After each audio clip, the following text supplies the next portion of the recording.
ආයිබෝන්. ඔන්න අද දවසේ අපි මේ වීඩියෝ එකෙන් කතා කරන්න බලාපොරොත්තු වෙන්නේ වෙනදට වැඩි ටිකක් වෙනස් මාතෘකාවක් ගැන. වත් සිංගල් පේරන්ට් කෙනෙක්ද?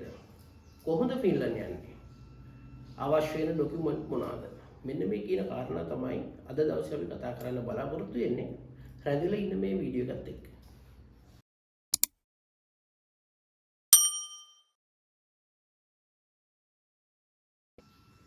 සිංගල් පේරන්ට් කෙනෙක් කියලා කතා කරනකොට අපි මුලින්ම කතා කරමු ඩිවෝස් වෙච්ච කෙනෙක් කොහොමද ෆින්ලන්ඩ් යන්න ડોකියුමන්ට් ටික හදාගන්නේ කියලා.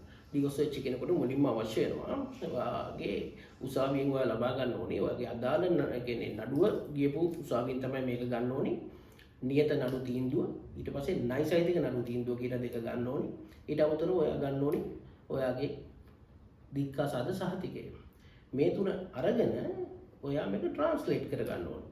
ට්‍රාන්ස්ලේට් කරලා ෆොරින් මිනිස්ටර් එකට ගෙනලා ඇටෙස් කරගන්න ඕනේ. මෙන්න මේ කියන ටික තමයි ඉස්සෙල්ලාම වුමනා වෙන ડોකියුමන්ට් ටික දික්කසාද වෙච්ච කෙනෙකුට. ඔයා ඩිවෝස් වෙච්ච කෙනෙක් නම් ඔයාට බබාලා ඉන්නවා නම් බබාලගේ කස්ටඩි එක. එහෙමත් නැත්නම් අයිතිය තහවුරු කරන්න ඔයා ඇෆිඩවිට් එකක් හදා ගන්න ඕනේ.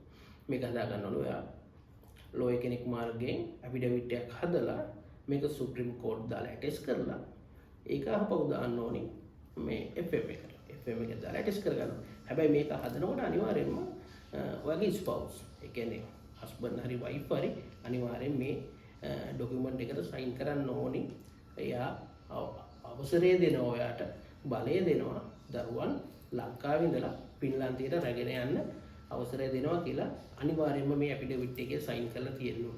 මෙන්න මේ කියන ડોකියුමන්ට් ටික තමයි අවශ්‍ය වෙන්නේ. ඔයා ඩිවෝස් වෙච්ච කෙනෙක් නම් ෆින්ලන්තයට යනකොට ડોකියුමන්ට් ටික හදාගන්න.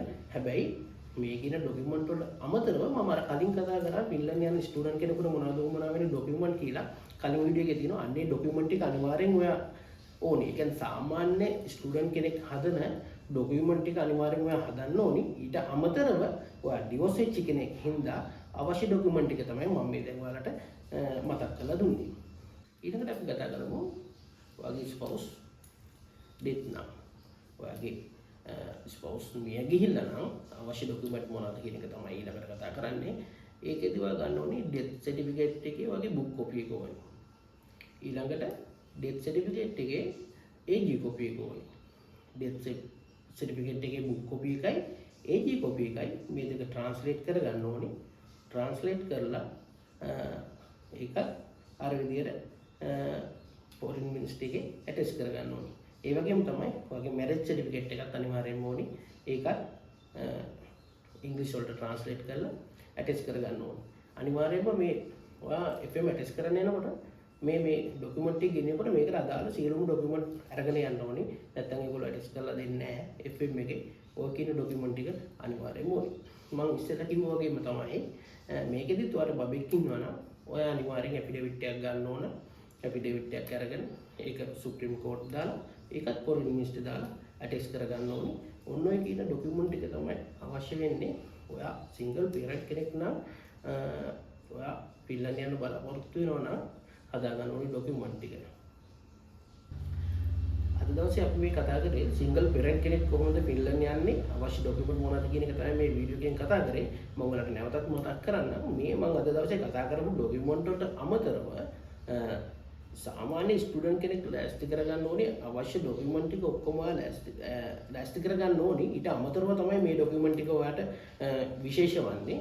ඒ නිසා මම කලින් දාපු වීඩියෝ එකක් තියෙනවා ડોකියුමන්ට් ගැන. ඒකත් බලන්න. ඒකත් බලලා ඔයාගේ ડોකියුමන්ට් ටික හරියට හදාගන්න. මේ වගේ තවත් වීඩියෝ බලන්න fly with Sara YouTube channel එකත් එක්ක එකතු වෙලා ඉන්න. like කරන්න, comment කරන්න, share කරන්න, subscribe කරන්න.